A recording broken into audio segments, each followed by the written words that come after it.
media. What's going on, ladies and gentlemen? Welcome back to the Fringe. What can we say about what's going on in this country that doesn't shock me or surprise me anymore?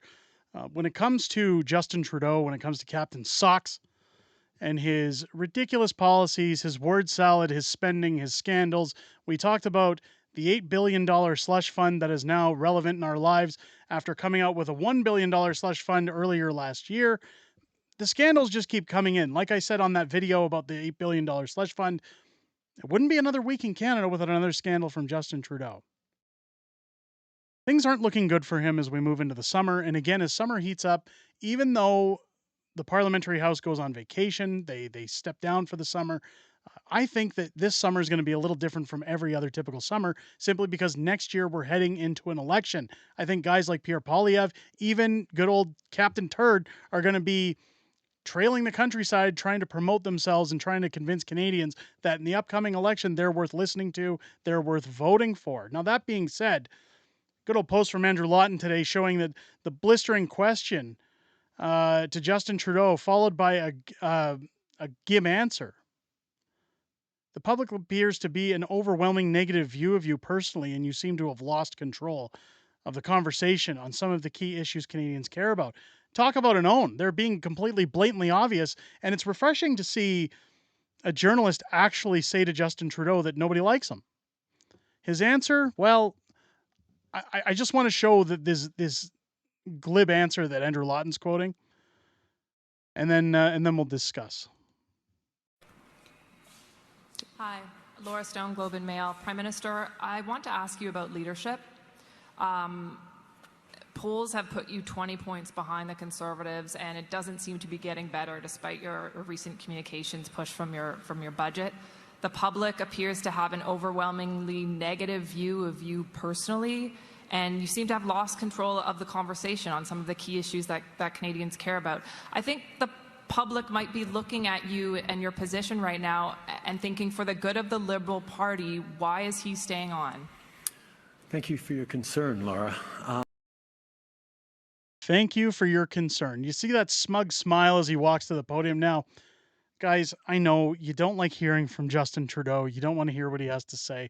I can assure you that this is one of those times when you do, in fact, want to listen to everything Justin Trudeau has to say at this point, because we have finally found what he's actually talking about. He actually tells the truth of what's coming out of his mouth here. Let me play the rest of the clip, or at least a portion of the clip for you. And, well, let's see if you can get the picture that he's finally coming clean about what it is he's talking about.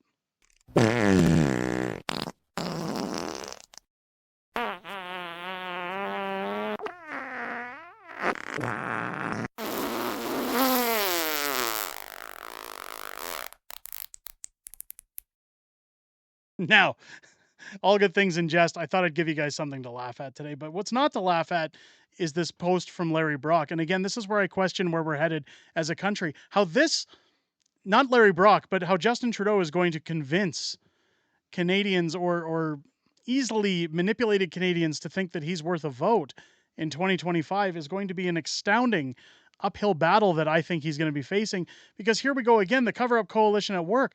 Watch the NDP Liberal coalition vote to shut down a hearing on Trudeau's $60 million Arrive scam with key witnesses at the table. This is just one day after we learned Arrive scam contractors made over $1 billion in taxpayer money. Again, I've kept my opinions on this matter reserved for the most part, other than saying that, you know, when Garnet Jennis was on the channel and I asked, what is the point of these inquiries if they're always going to get shut down, if there's going to be no charges, if we're not going to see anybody do jail time?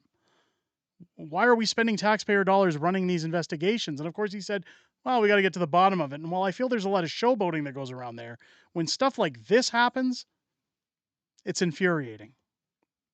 Mr. Chair, I move to adjourn the meeting.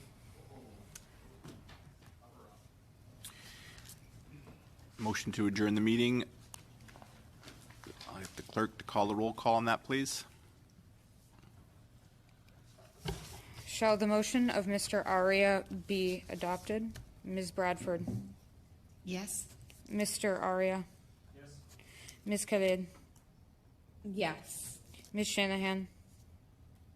Sorry, Ms. Sidhu, sorry. Yes. Ms. Yip? Yes. Mr. Nader, No. Mr. Barrett, After the Liberal filibuster to block testimony, no.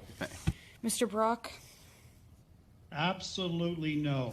Canadians want answers. Just, gentlemen, just a yes or no answer will suffice, yea or nay. Monsieur Blanchet-Jonca, Ms. Blaney. Yes. 6 yeas, 4 nays. You can tell her frustration when Barrett and Larry Brock answer the way they do. She kind of pauses because she's frustrated with their tone. But every politician who voted yes to adjourn that meeting should lose their job in the next election. I hope they do. I really hope they do. It's disgusting. Now, when we talk about this clown, this wacko, and what he's up against when it comes down to the next election, I got a feeling this is what he's going to come into contact with at people's doors. Now, this is a post, again, shared by my good friend Severo, that says, this right here is how you deal with these complete creeps. Of course, Lee's posting here on Twitter, the Canadian NDP just interrupted our Mother's Day brunch to tell me that teachers should be able to keep secrets from parents. Guess how this went over? I'm going to play a very quick clip, but it shocked me that on Mother's Day, this is what they're around peddling. You believe that teachers should keep secrets from parents? I may not agree with you, but Do you believe that teachers should keep secrets from parents? yes, You do believe that they should keep secrets from parents?